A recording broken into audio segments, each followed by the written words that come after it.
Olá a todos, bem-vindos a mais um Energy Byte. Hoje ao meu lado vou ter o Luís Alves Monteiro, Senhor Presidente da Associação de Atletas Olímpicos. Olá Marco, é uma grande honra estar aqui contigo. É um grande gosto de ter-te aqui, um homem que é um motivador, um impulsionador por natureza. E é sempre um gosto também poder mostrar, né, aquilo que tu acabaste também por motivar e inspirar a fazer. Obrigado, para mim é um gosto enorme, primeiro porque tu és olímpico e fazes parte da nossa associação e ainda por cima estás envolvido, que é uma coisa que é o nosso maior desafio, é envolver os atletas olímpicos.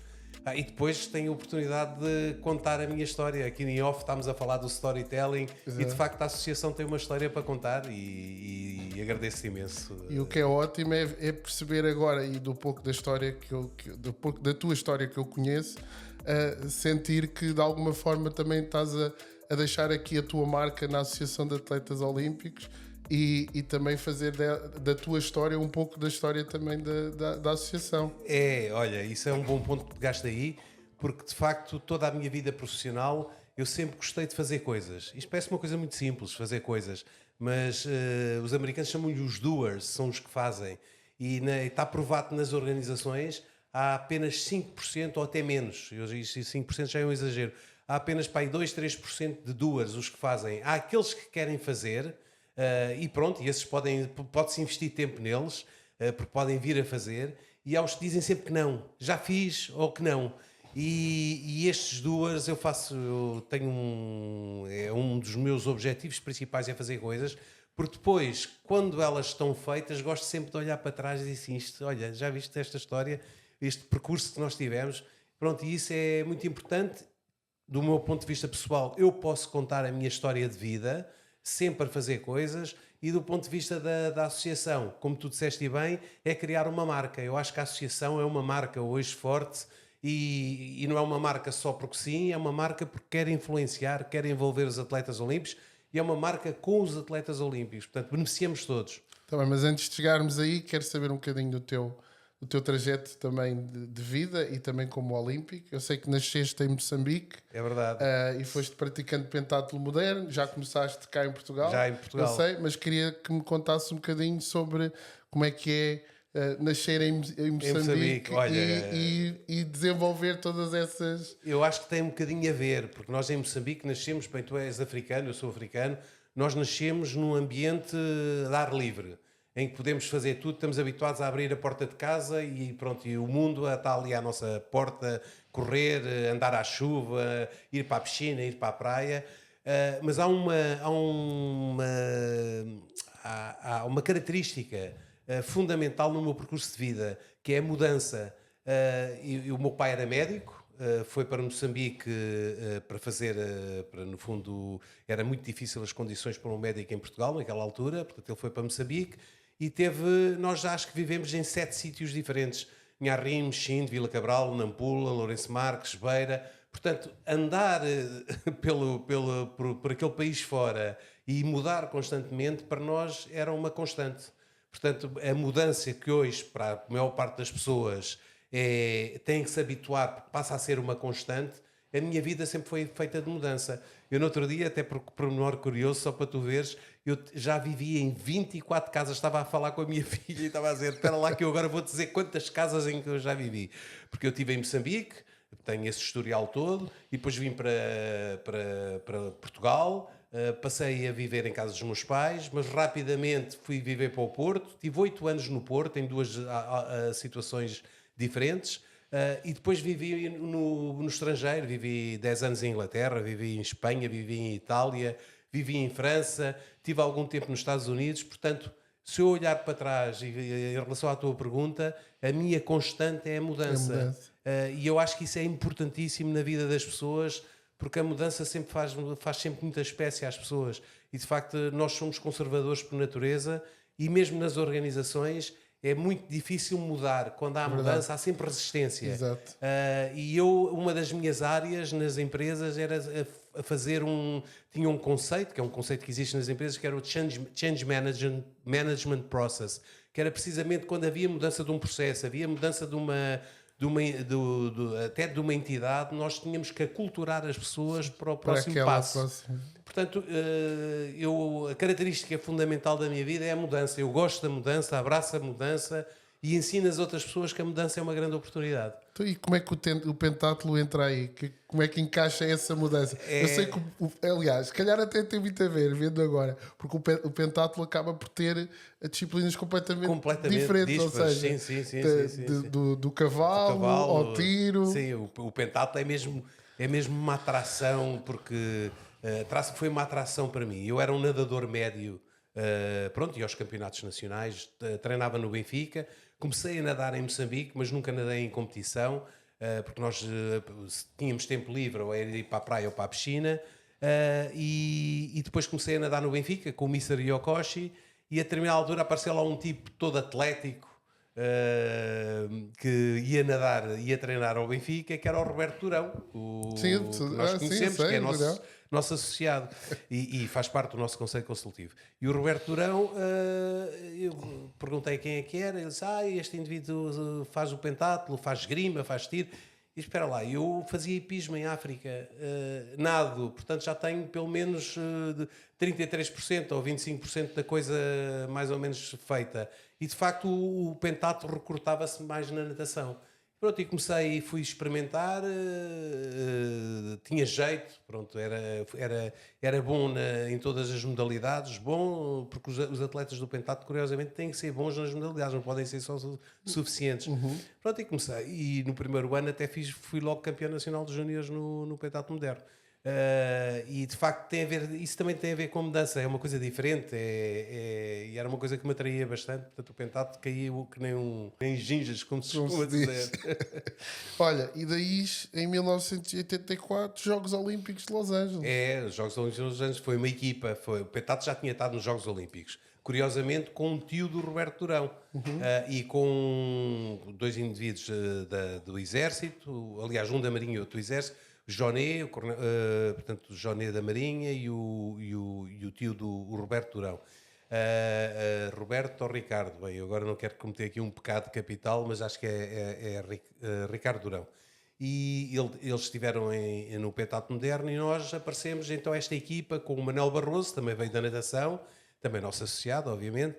O Roberto Durão tivemos nos Jogos Olímpicos de Los Angeles, foram uns jogos memoráveis porque tivemos a primeira medalha de ouro para Portugal com o Carlos Lopes. E tivemos a medalha de bronze da Rosa Mota e do falecido António Leitão, que fez uma prova fabulosa nos 5.000 metros, com o tempo que ainda hoje me recordo que ele fez 13,07, que era um tempo magnífico aos 5.000 metros. Sabes, o António Leitão é uma pessoa muito especial para mim, porque eu lembro-me dos primeiros anos do atletismo, quando eu comecei a fazer os meus primeiros resultados, foi dos primeiros grandes atletas que eu conheci, e sempre que íamos a Espinho, ele estava sempre lá e fazia uma festa enorme. E é curioso que uma coisa menos boa, ele acaba por falecer no dia em que eu bati o meu recorde pessoal. E eu lembro-me que tinha feito. Nesse dia eu soube que ele tinha falecido, tinha batido o meu recorde e acabei por dedicar um bocadinho também a ele, porque para além de uma grande figura do desporto, sempre foi um grande amigo com um sentido de humor fantástico. Ele era giríssimo. E recordo assim, essa data um bocadinho de forma agridoce, mas o António Leitão foi, sem dúvida alguma, o António Leitão era um dos grandes. Um atleta grande. E depois, curiosamente, nós andamos sempre a falar que os Olímpicos têm o respeito, a excelência e a amizade, ou devem ter, não é? E este é um bom exemplo do respeito, da excelência e da amizade, e como tu dizes, um tipo giríssimo, engraçadíssimo. O pessoal ao pé dele estava-se sempre a rir. Mas vou-te contar uma coisa com piada. Eu agora não estou a dizer isto porque estou aqui a falar contigo e porque me convidaste. Mas eu, quando soube que havia um atleta que lançava mais que 20 metros, o teu recorde foi acima dos 21 metros. 21 metros. Porque em Portugal não era normal, nós tínhamos atletas a lançar 17, 18 metros, sim, 17, até 19 metros. Até 19 metros. Fernando Alves, exatamente, que era um tipo 19 grande. 19 metros e 30, era um monstro. Era um monstro, não é um tipo grande. Agora, a curiosidade é que o meu irmão, José Alves Monteiro, treinou no CDUL com o professor Eduardo Cunha, Treinou, portanto, era um grupo, tinha o Rui Santos, que era um tipo que depois foi para a Judiciária, era o Nuno, Sim, o o Rui. Nuno Figueira, que depois deu em modelo, que era o de lançador de Sei, dardo. sei também. Também, pronto. Esse grupo, o Henrique Silva, que era um do lançamento de peso, e havia o meu irmão, José Alves Monteiro, que lançou quase 16 metros, mas ele é mais baixo que eu, tinha 1,78 m, só que era o meu irmão, saltava, punha-se debaixo do arco do basquete e impulsionava-se e agarrava-se no aro, portanto tinha uma capacidade de impulsão e etc. E lançava peso. E eu sempre segui muito de perto o peso. Pai, quando soube que havia um indivíduo português a lançar mais de 20 metros, eu disse, epá, então segui muito a tua carreira. Portanto, foste um atleta de referência. Sabes, é engraçado é que muita gente acha que pronto, nós não olhamos para trás e só pensamos em nós, mas acabei por ser muito influenciado pelos anteriores a mim. O Fernando Alves, sem dúvida alguma, um colossal, um colosso, um animal autêntico no bom sentido da palavra, que poderia ter sido um dos maiores do mundo. E agora voltando aqui à nossa conversa em off, que infelizmente não teve foi o contacto com melhores técnicos e outras condições de trabalho, certo, porque senão tinha lançado 22 a 23 metros. Olha, vou-te dar outro exemplo, agora só para, muito rapidamente, nós tínhamos um indivíduo no judo, que foi a 4 Jogos Olímpicos, que era o António Roquete, o Tonas Roquete, que esteve comigo nos Jogos Olímpicos de Los Angeles, foi porta-bandeira, e esse indivíduo, reconhecidamente, que era, se ele tivesse tido acompanhamento e o investimento certo, era medalhador era uma máquina. Portanto, destes exemplos há alguns... Nós temos muitos no nosso país, infelizmente. Feliz e infelizmente. Exatamente. Felizmente porque temos talento e tiveram lá e é reconhecido o talento dos atletas portugueses, infelizmente por não terem tido as condições. Exatamente. É aquele velho lamentar que nós acabamos todos por ter. Queria voltar aqui um bocadinho atrás. Disseste que o teu pai era médico, mas que ele obrigou-te a tirar o curso de Direito. Como é que isso aconteceu? Sim, eu tenho uma história muito curiosa com o meu pai, aliás tenho várias, o meu pai é uma grande referência para mim. Alves Monteiro, porque o meu pai era conhecido por Alves Monteiro e eu faço questão de pôr o Alves Monteiro no meu nome, até por memória ao meu pai. Grande referência. O meu pai, no fundo, andava atrás de mim constantemente para eu estudar, porque eu andava-me sempre a esquivar e eu queria era fazer desporto. Portanto, na natação, eu saía do treino, levava 2 vezes. Levava do Mr. Yokoshi porque saía mais cedo e ele dizia, então, vais já para casa a esta hora, e dava-me um raspanete e depois chegava à casa e levava do meu pai porque chegava tarde. Portanto, o meu pai, e depois o meu pai estava sempre à porta e dizia que estava a ver o correio. E dizíamos, papai, está aqui à porta a fazer o quê? Ah, não, estou aqui só a ver o correio. Olha lá, isto é que são horas. Fazia sempre este número. E voltando à tua pergunta, eu saía de casa com um saco cheio de coisas de desporto e punha os livros em cima, livros de Direito, porque eu licenciei-me em Direito. E o meu pai perguntava, então, mas levas o saco de desporto para quê? E eu abria o saco e mostrava-lhe os livros, só que tinha o equipamento todo por baixo. E eu, às vezes, até uma vez fiz aí uma apresentação que dizia, então o que é que levas aí? São rosas, senhor. Saía no autocarro, apanhava o autocarro, saía na paragem seguinte e depois ia treinar. Mas pronto, fiz o curso, porque ainda bem que ele foi chato o suficiente para eu terminar o curso. Mas acabas por fazer uma vida em marketing e vendas.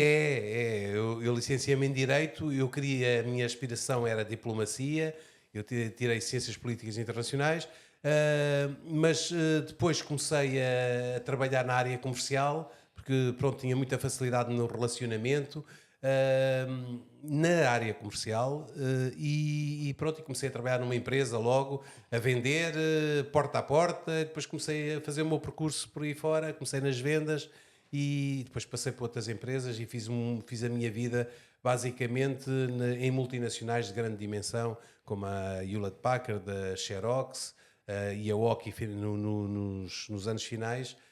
E trabalhei, fui para cargos europeus, cargos internacionais, na Inglaterra, vivi, como eu te disse, muito tempo fora, portanto, e basicamente na área da gestão, comunicação e marketing. E isso aí, qual foi o impacto que teve agora na associação? Sabemos que a Associação de Atletas fez agora 21 anos, 21 anos, mas tu exatamente. chegaste quando tinha 20 anos, Sim, no seu 20º aniversário. nós fizemos o 20º aniversário e fizemos logo a primeira, porque eu estava-te a falar há bocado da questão de envolver. Envolver é a coisa mais difícil que há, não é? Uma pessoa pode dizer, há um ditado, ou um saying que diz, eu digo e tu podes ouvir, tell you and I forget, teach you and I might remember, involve you and I will learn. Portanto, Ok. o envolvimento é aprendizagem. Sem dúvida. O resto pode ficar ou não. Ou não. E de facto esse foi o desafio maior, foi envolver, por isso é que fizemos o Cascais Olímpico com mais de 200 atletas. Foi o primeiro sinal a dizer que a associação estava aqui, estava para ficar, queria procurar sustentabilidade financeira, queria procurar dar voz e capacidade interventiva aos atletas olímpicos, que não tinham até à altura, ou tinham pouco, e no fundo ter independência. A sustentabilidade financeira significa, não é barra, é igual à independência. E nós, para termos voz e capacidade interventiva, temos de ter autonomia financeira e independência. E é isso, e é aí que nós navegamos. Nós podemos dizer aquilo, não dizemos disparados, não é? Mas podemos dizer aquilo que entendemos e aquilo que achamos que é correto, sem ter medo que alguém nos asfixie. Porque nós vivemos num mundo de desporto que é altamente corporativo e onde a voz dos atletas é uma voz que não se ouve.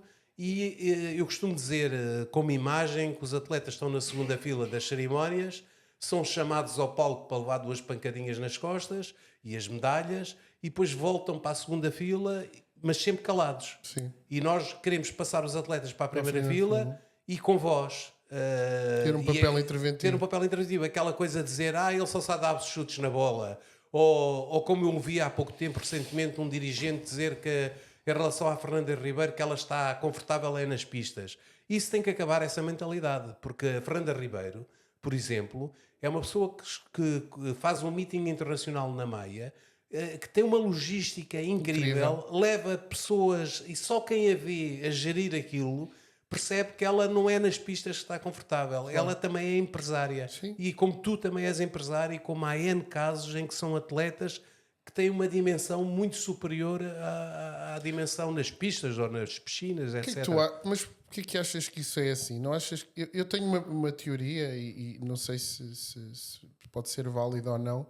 É verdade, nós temos o nosso tempo na pista e passamos muitos anos ali, mas quando acabamos com a mesma energia, com o mesmo drive para fazer os tais doers, como tu dizias. Não achas que os atletas são os atletas que passam depois para o outro lado, acabam por ser menosprezados pelo poder desportivo, digamos, vamos lhe chamar dessa forma, com um bocadinho de receio de agitarmos demasiado as águas e mostrarmos o quão incompetentes ou quanta incompetência existiu antes de nós? Eu costumo dizer que há 2 situações. Uma tem a ver com... Temos de fazer a meia-culpa também. Porque nós muitas vezes somos culpados das situações em que nos encontramos.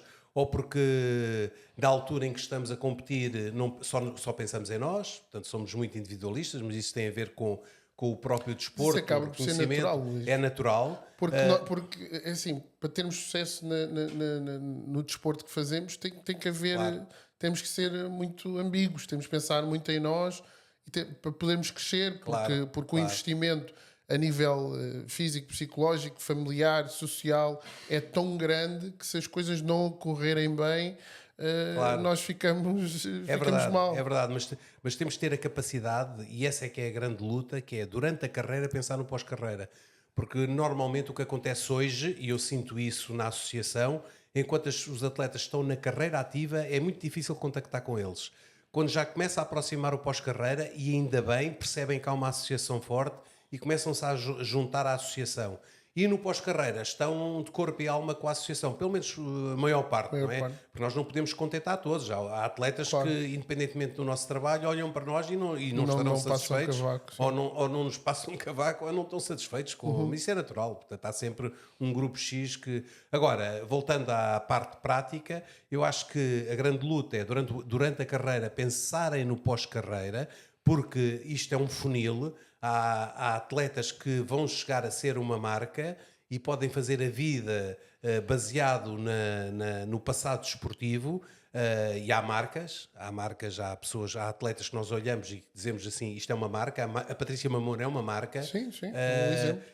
Mas também há um dado inquietante, é que 95%, por exemplo, dos atletas americanos profissionais do futebol e do beisebol entram em falência nos 5 anos seguintes à sua carreira. A acabarem a carreira. E ganham milhões. E ganham milhões. Aqui em Portugal, dizemos que os futebolistas têm uma vida fácil e tu conheces, estás intimamente ligado também à parte do futebol, ou conheces bem esse mundo, sabes que só uma percentagem pequena à pirâmide é que...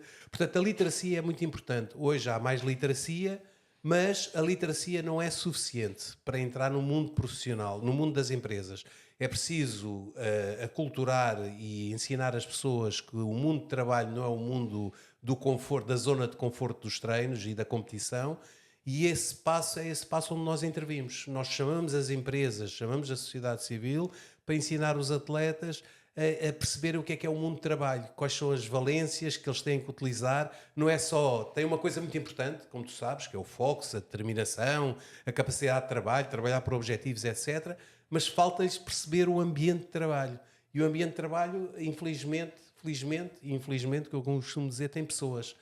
Pessoas mais simpáticas, menos simpáticas, que estão cada vez mais agressivo. O mundo de trabalho cada vez mais agressivo. Nós, no fundo, também acabamos por passar por isso. Nas nossas carreiras desportivas, tanto a nível de colegas de desporto como mesmo a nível de treinadores, dirigentes, nós também passamos por isso. Temos que saber lidar com esse tipo de pessoas. Essas skills e as tais soft skills que se falava, que eu ouvi falar muito há não muito tempo atrás, essas tais soft skills preparam-nos, sim, sem dúvida alguma, para aquilo que é o pós-carreira.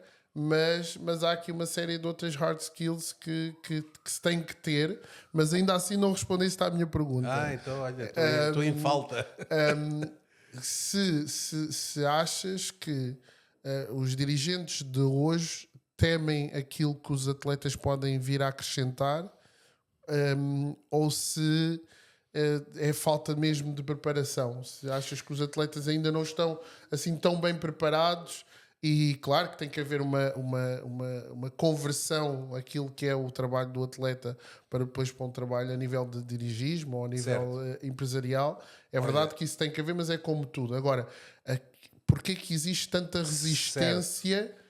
Porque nós já começamos a ver, e não podem dizer que é só falta de preparo, porque nós já começamos a ver atletas que já terminaram as suas carreiras, que têm cursos superiores ou que tiveram dentro da modalidade e mostraram muita competência e que ao longo dos tempos têm-se mostrado empreendedores e têm mostrado trabalho noutras áreas também. Porque é que essas pessoas não são absorvidas também pelo tecido do dirigismo desportivo? Agora vou tentar responder à tua pergunta, ver se eu não me desvio. Há uma questão fundamental que tem a ver com o términos da carreira e qual é que é a saída natural para todos estes atletas. Tendo literacia, mais literacia agora, com mais cursos, etc., é precisamente a zona de conforto, eu não estou a dizer a zona de conforto, não é uma crítica, é a zona de conforto. Sim, que é natural, continuar a carreira ligada ao desporto. Portanto, essa é a zona de conforto. E muitas vezes essa zona de conforto acaba por ser, muitos ex-atletas tornam-se treinadores. Claro, tornam-se treinadores. É o mais natural. Eu conheço inclusive atletas que tiraram um curso, por exemplo, de Direito ou de outra coisa qualquer e que continuam ligados ao desporto, porque essa é a zona de conforto. Outra coisa é aquilo que eu acho que deve ser, que é a meritocracia. Portanto, não quer dizer que todos tenham capacidade só porque foi atleta, mas isso é como em tudo na vida, não é? Sim, sem dúvida. Só porque foi jogador de futebol pode ser presidente de futebol. Mas esse é um bom tema. Por exemplo, se tu olhares para os clubes da primeira divisão, futebolista, presidente de clube, o único que eu conheço, até na Europa, é o Rui Costa. Mas eu acho que não é um bom exemplo.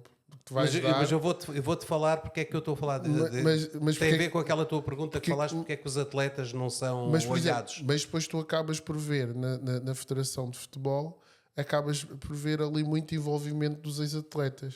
nomeadamente atletas de seleção, que atingiram grandes patamares, sem dúvida alguma, e são absorvidos tanto pelos clubes como pelos Claro, seus... mas esse é um bom exemplo, que é absorver, no fundo, retirar a oportunidade de ter atletas de referência e metê-los a trabalhar na Federação, e a Federação Portuguesa de Futebol faz isso.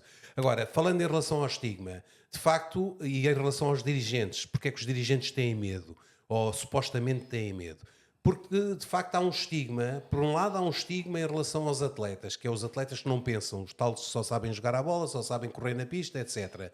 E, por outro lado, como é uma zona natural, é natural que os atletas comecem a ter capacidade, como têm mais literacia, ter mais capacidade para ter esse tipo de aspiração.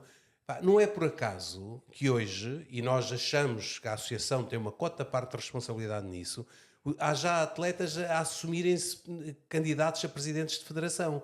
Não é por acaso que há 3 neste momento, e eu já sei que há um quarto. Portanto, a Federação Portuguesa de Atletismo, a Federação Portuguesa de Ciclismo, a Federação Portuguesa de Natação tem 3 atletas olímpicos candidatos a presidentes. E a própria Federação Portuguesa de Esgrima vem com um atleta, não é olímpico, mas foi um atleta de alto rendimento, também a candidatar-se. Portanto, está-se a criar um ambiente, e nós também temos essa responsabilidade, a boa responsabilidade, de ensinar que o atleta, de facto, não é aquele indivíduo que só sabe treinar. Mas eu vou contrariar, agora sou eu que te vou contrariar.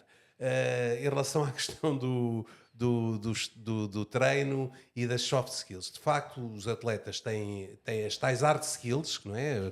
Concentração, foco, etc.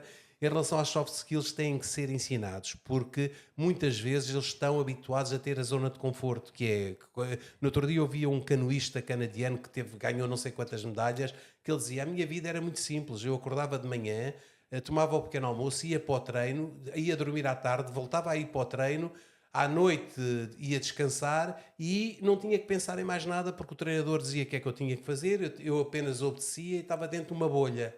Portanto, ele sair dessa bolha em que tem que se confrontar com a vida real, de facto é essa a aprendizagem, e é isso que tem que ser feito durante a carreira.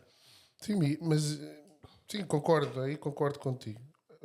Uma das coisas que eu gostava de referir também aqui é que falaste agora deste desenvolvimento das hard e soft skills. A associação tem tido um papel também interventivo, muito interventivo, com a criação de alguns cursos, com algumas parcerias com marcas e parceiros. Posso falar do curso de empreendedorismo, gestão de liderança estratégica, exatamente. Ou seja, eu tenho que deixar aqui o agradecimento público, porque sem dúvida alguma a associação tem-nos dado uma perspectiva maior daquilo que é o mundo empresarial e o mundo do empreendedorismo, e sem dúvida alguma, como eu inicialmente disse, tem vindo a motivar e a inspirar muitos atletas a fazer isto, e este projeto para mim aqui do podcast acaba por também ter aqui alguma influência vossa, porque vamos arriscar, vamos fazer qualquer coisa. O curso do ISEG é o curso que eles dão nos cursos de MBA do ISEG. O corpo docente é fabuloso. Sim, E tu tiveste a oportunidade de ver isso. Em relação a isso, sim, porque nós temos uma diferença em relação à maior parte, penso eu, e não querendo dizer somos diferentes, não estou a dizer que somos melhores, mas temos outra abordagem. Diferentes. O que nós achamos é que o desporto é um meio e não é um fim. Por isso é que há bocado estamos a falar dos resultados. Nós temos uma política, um país que só pensa em resultados, e depois temos, em 40 anos de Jogos Olímpicos, ou um pouco mais, temos 28 medalhas. Comparado com países da nossa dimensão, é muito pouco, para não lhe chamar outro nome, para não ser, só para ser simpático. Temos 28 medalhas e só pensamos nas medalhas, e quando acontece uma medalha parece que se ofusca tudo, esquecemos que temos que fazer trabalho de base. Por isso é que o desporto é um meio. O desporto, nós temos 73% de inatividade física em Portugal, e se queremos de facto ter uma pirâmide recheada de valores, temos que aumentar esta base. E faz como? Trazendo a sociedade civil. Por isso é que eu acho que o desporto é muito corporativo. Tem medo da sociedade civil, porque acha que a sociedade civil não tem nada a ver com o desporto. Tem medo das empresas, porque acha que as empresas também não têm nada a ver com o desporto. E nós fazemos a coisa ao contrário. Nós queremos a sociedade civil do nosso lado, queremos as empresas do nosso lado, para permitir depois que se faça este trabalho de base, e depois lá no cimo da pirâmide comecem a sair os resultados, medalhas ganhas boas medalhas e com ética. Agora falaste em topo da pirâmide, agora quero fazer aqui uma pergunta que se calhar tu não... Isso é uma provocação, vais-me provocar. Agora, estão a falar em topo da pirâmide. Estamos na Associação de Atletas Olímpicos, sem dúvida alguma. Qual é que é o topo da pirâmide para ti? O topo da pirâmide. Olha, isso era uma pergunta, se me fizesse essa pergunta há 20 anos ou há 10 anos, quando eu estava a trabalhar nas multinacionais, completamente focado nos resultados, e a ambição não tinha limites. Eu sempre quis Aliás, ensinaram-me uma história curiosa, que é uma história de vida. O primeiro trabalho que eu tive, fui à entrevista e o diretor comercial virou-se para mim e disse: qual é que é a sua ambição? E eu na altura disse: bem, eu quero subir, quero progredir, quero... Não, a sua ambição é esta cadeira. Você quer o meu lugar, sabe porquê? Porque eu quero o lugar do CEO. E de facto era assim que eu pensava. Eu quero o lugar do meu chefe, sempre. E não tem mal nenhum, porque ele, se for um tipo ambicioso, quer o lugar do chefe dele, etc. Portanto, voltando à tua pergunta, já me disseste 2 vezes que eu não respondi, agora vou-te responder esta. A minha ambição, eu sempre disse desde o início, 4 anos para criar este projeto de sustentabilidade, de autonomia financeira e de independência, 4 anos é muito pouco. Eu acho e tenho a certeza que é preciso 8 anos para entregar, porque isto não é só fazer, é deixar a coisa sustentável para alguém vir colher os frutos no futuro, porque é assim que uma pessoa deve pensar. Não pensar em mim, pensar na associação e pensar em quem vem a seguir. 8 anos é o suficiente para deixar... portanto, eu quero fazer mais 4 anos na associação. Mas não vou fugir à tua questão. Se me estavas a pensar, como eu acho que estavas a dizer, que há o Comitê Olímpico. Eu acho que o Comitê Olímpico, não sei se era isso que estavas a pensar, mas eu vou-te dizer, o Comitê Olímpico. O Comitê Olímpico deve ter um atleta olímpico à frente. Deve ser um presidente, porque é uma coisa natural. Quer dizer, lá fora no estrangeiro, os presidentes dos comitês olímpicos, grande parte são atletas olímpicos. O presidente do COI era um atleta olímpico da esgrima. Portanto, é natural que tenha que ser e que deva ser e que um atleta olímpico tenha essa ambição. Já me perguntaram, já me fizeram essa pergunta, nunca veio da minha boca, mas eu respondo: eu sou capaz, tenho toda a capacidade de estar à frente do Comitê Olímpico e de fazer um trabalho muito bom. Eu se estivesse no Comitê Olímpico, transformava o Comitê Olímpico numa potência. Eu não estou a dizer que não seja uma potência agora, mas de uma maneira diferente eu teria outra abordagem. Mas só pelo facto de falarem nisso, neste meio, já tenho uma porta completamente... Sinto as portas a fecharem-se quando eu vou aos eventos, porque de facto o desporto é muito corporativo e também olha para a Associação de Atletas, quase que eu digo que é como se fosse uma ameaça. E não é. Nós estamos num mundo que tem que ser colaborativo. Eu sou a favor da colaboração. Nas empresas, as empresas quando competem, mesmo quando acham que podem ter sinergias e oportunidades, grandes competidores entre si chamam-lhe co-opetition. Quer dizer que cooperam na competição. E eu acho que nós só existimos se colaborarmos. Se estes senhores já ouviram falar do Ubuntu, que é uma filosofia de vida dos Zulus na África do Sul, eles dizem: eu existo porque tu existes. Se tu não existes, eu não existo. Portanto, se nós não colaborarmos, não há possibilidade de crescer. Portanto, pensem nisso, porque eu penso nisso todos os dias: colaborar. Portanto, a associação... se eu estivesse à frente do Comitê Olímpico, eu trazia esta associação de mãos dadas, porque era uma associação que me ia resolver muitos problemas, nomeadamente do pós-carreira. Sem dúvida, e é uma situação... Para quem esteja a ouvir. E a questão do pós-carreira é onde vocês têm intervindo bastante, onde temos intervido todos bastante. É muito importante, porque muitas vezes há muitos atletas que acabam a carreira e não sabem o que é que vem a seguir. Isso é fundamental. Não sabem o que é que podem fazer a seguir. E nós, como atletas olímpicos e ex-atletas, achamos que se demos os melhores anos das nossas vidas aos nossos clubes, ao nosso país, acho que nos deviam dar um pouco mais do que só as bolsas que nos deram durante as nossas carreiras, ou seja, e aproveitar-nos realmente para a sociedade, que é aquilo que não acontece, e vemos exemplos muito bons disso noutros países que infelizmente teimamos em não copiar. Às vezes copiamos tanta coisa que se calhar não faz assim tanto sentido, e as coisas que realmente são importantes não acontecem. Marco, tu estás a falar de uma coisa muito importante que é as boas práticas. E de facto as boas práticas é uma coisa fundamental nas empresas. Se nós tivermos boas práticas e as replicarmos, e nós temos de facto muitas boas práticas que não replicamos, e hoje em dia é muito fácil. A informação está em todo lado, portanto fazer melhor é facílimo, é só querer ter boa vontade. O pós-carreira de facto é um problema. Nós tirámos uma tampa, abrimos a caixa de Pandora, porque eu quando cheguei com esta direção à Associação dos Atletas Olímpicos, o compromisso foi falar com todos os atletas olímpicos. Eu falei contigo na altura ao telefone ou fisicamente, portanto falar com eles. Sim. E o assessment que fizemos nessa altura foi que meio mundo estava chateado, eles estavam zangados. Porquê? Porque tinham sido deixados Fomos abandonados completamente. Eu tenho um exemplo, e eu não vou dizer o nome do dirigente, porque é uma pessoa que eu até tenho bastante carinho, mas eu lembro-me, antes das minhas últimas competições, eu ter vindo de um campeonato da Europa, as coisas não tinham corrido muito bem, tinha-me lesionado no processo, e lembro-me que antes dessa competição me perguntam: então, mas tu que idade é que tens? E eu dizer a minha idade na altura: ainda és muito novo. E eu lembro quando voltei da viagem, passado algumas semanas, e vinha com uma lesão, e não sei o quê, pois pá, sabes, na tua idade já não é fácil resolver essa situação. Ou seja, tão rapidamente somos aptos e somos os maiores, sim. como logo de seguida já não servimos e somos esquecidos e postos de parte. Sem me falar de quando vem alguém mais novo ou um atleta melhor e acaba por nos superar, que é natural e é assim que devia de ser, e somos esquecidos e postos na prateleira muito rapidamente, independentemente de todo o trajeto. E agora estás-me a fazer lembrar, desculpa de interromper, estás-me a fazer lembrar uma coisa importantíssima, que é um apelo que eu faço.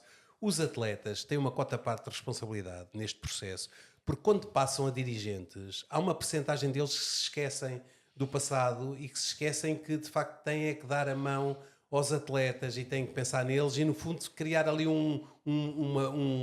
uma pool de pessoas que intervêm em favor do passado desportivo e até pelo passado desportivo.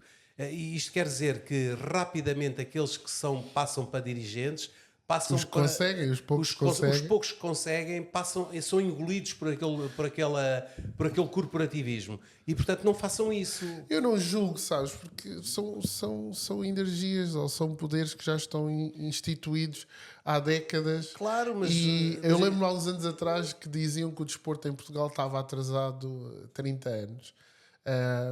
Há muitos anos atrás. Lembro que não há muito tempo que diziam que se calhar que já não era 30 anos de atraso, certo, que eram 20, mas eu continuo a sentir que o atraso está lá, as mentalidades continuam lá e vai-se rompendo ali com algumas coisas, mas é muito difícil. Mas se tu queres mudar, temos que nos envolver, tens que nos envolver e tens que pensar que estás a trabalhar para os que vêm a seguir. Sim. Eu costumo sempre dizer que nós plantamos a semente, vemos os frutos crescer e provavelmente não somos nós que vamos escolher os frutos. E essa é que quando se fala hoje, fala-se muito do propósito. Isto eu tenho o propósito, isto é um propósito. O propósito é esse mesmo, não é para nós. Colher os frutos não é para nós. Portanto, eu quando estou a fazer esta caminhada, por exemplo, voltando ao Comitê Olímpico, se eu tivesse interesse em ir para o Comitê Olímpico, era muito mais fácil para mim, sabendo que as federações elegem são as federações que têm o maior número de votos para eleger o presidente do Comitê Olímpico, eu teria passado facilmente para uma situação meio inócua e estava-me a lidar bem com toda a gente. Eu não lido mal com ninguém, eu defendo o interesse dos atletas. Portanto, provavelmente estou aqui a hipotecar uma hipótese. Mas não é para o lado que eu durmo melhor, porque por um lado quero que a associação seja sustentável e por outro lado não estou a pensar o que é melhor para mim, estou a pensar o que é melhor para nós. Portanto, e essa é a grande diferença. Por isso é que os atletas, quando vão para cargos dirigentes, têm que pensar nisso, têm que ter esse tal propósito, pensar nos que vêm lá atrás. Portanto, e isso é uma mentalidade que é difícil, mas é um apelo que eu faço. E lá chegaremos, há forças para isso. Ainda há pouco falaste sobre as boas práticas. e incluímos aqui sobre a absorção de atletas tanto nas federações e agora queria te perguntar em relação aqui mais ao ramo corporativo. Como sabes, estamos aqui na Shire Certo. Sports, uma empresa de gestão em marketing Que é a nossa desportivo. ligação olímpica. Sim, temos ligações muito fortes.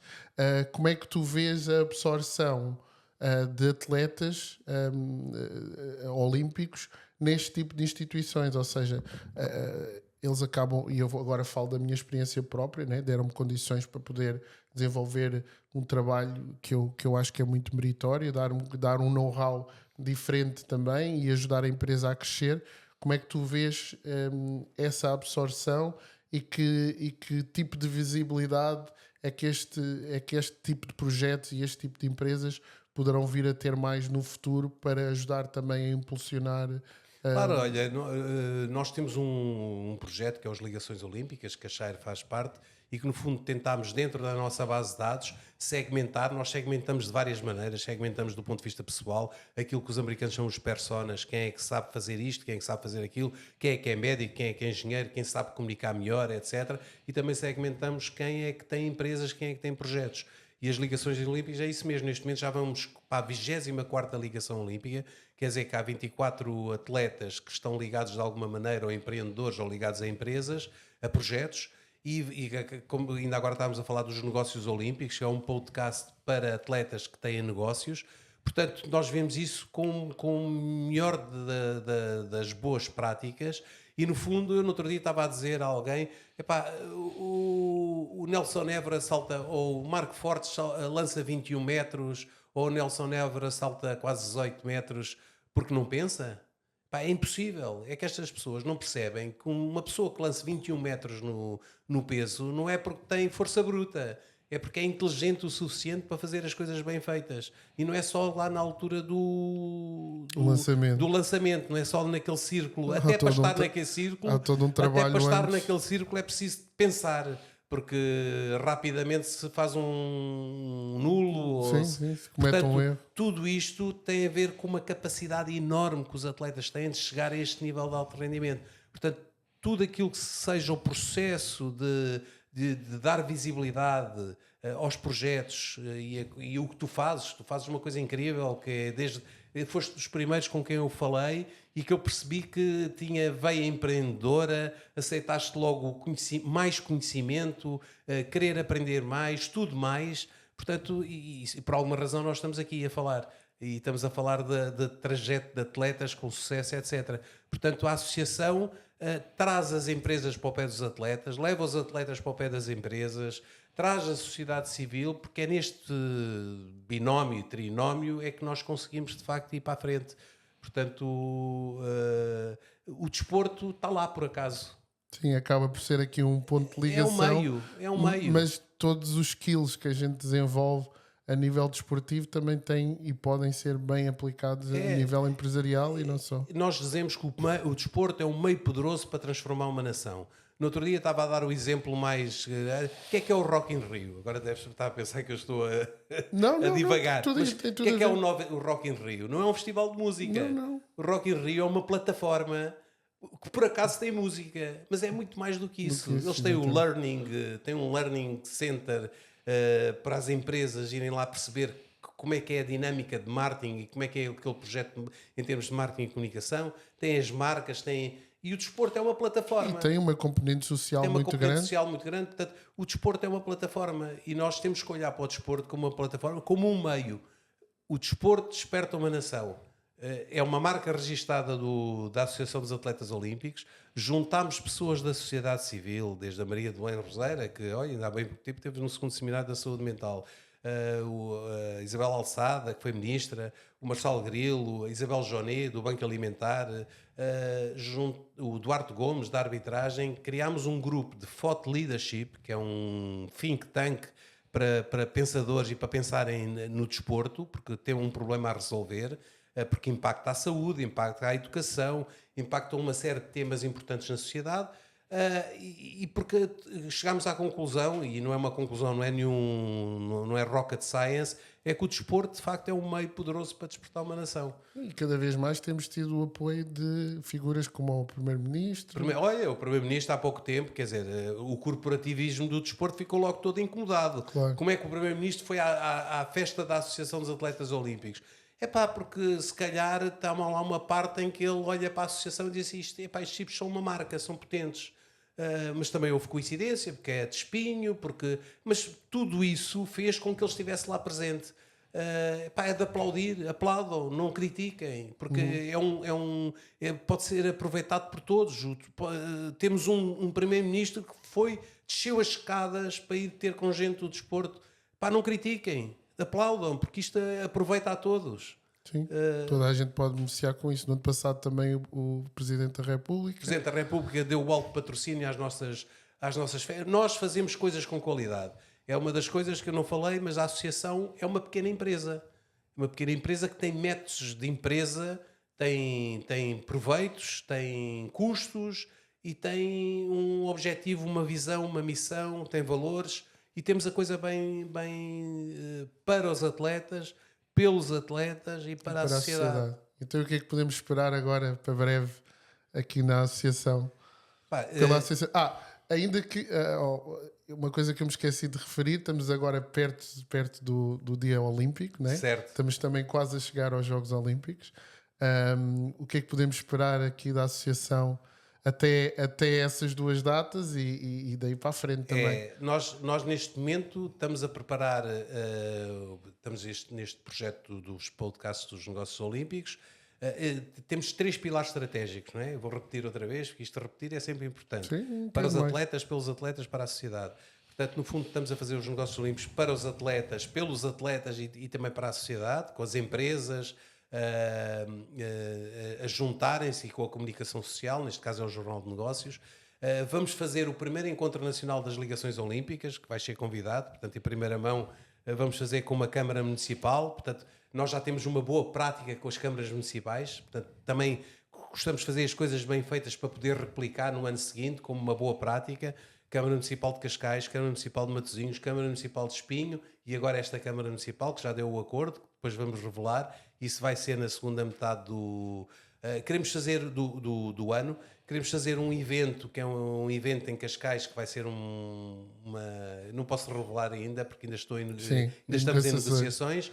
E depois nos 4 anos seguintes queremos a sustentabilidade da associação, nomeadamente uma das coisas que vamos pedir é a utilidade pública, tem 21 anos, portanto, e já tem histórico suficiente para se entender como uma entidade de utilidade pública, e depois também vamos dar espaço também aos Jogos Olímpicos, porque faltam agora pouco tempo para os Jogos Olímpicos começarem e acho que agora é o espaço dos atletas, é o espaço de quem leva os atletas aos Jogos Olímpicos, do Comitê Olímpico, das entidades, e nós vamos ser observadores, atentos, aplaudir quando for necessário, e aplaudir já é uma coisa que eu desejo já, é que a comitiva tenha o maior sucesso, e muitos deles são nossos associados, portanto queremos que tenham sucesso e que tragam muitos bons resultados, medalhas melhor ainda. E pronto, é isso, é continuar com esta visão estratégica, com planeamento, a fazer sempre para os atletas, pelos atletas e para a sociedade. Luís, muito obrigado. Já chegámos aqui ao nosso Obrigado, tempo. eu achava que 45 minutos era muito, mas olha, foi rápido. Isto é um esfregar de olhos. Muito obrigado mais uma vez. Obrigado eu pela oportunidade. É sempre um gosto e isto também é parte do teu trabalho, porque sem a tua motivação, se calhar eu não teria chegado aqui. Por isso agradeço. É preciso fazer-se com paixão. É verdade. Com paixão e com um propósito, e estar à espera que alguém venha colher os frutos. Portanto, mal ou bem, se me quiserem criticar, eu faço sempre com paixão. Olha, há uns tempos atrás disseram-me uma coisa que eu nunca mais me esqueci, que é critique quem vier para fazer melhor. Se for só para criticar. Nós somos um país que gosta muito de criticar, é muito mesquinho e tal, tem uns hábitos culturais muito chatos, mas pronto, vamos seguindo o nosso caminho. Vamos seguindo e vamos crescendo. Bom, obrigado. Hoje ficamos por aqui. Muito obrigado a todos que assistiram a este programa hoje. Queria agradecer também aqui à Associação de Atletas Olímpicos por estar presente, à Shire, que tem sido uma força enorme aqui por detrás, e todos os nossos patrocinadores. Por isso, muito obrigado. E até um próximo programa aqui no Energy Bites, onde se contam as histórias que contam.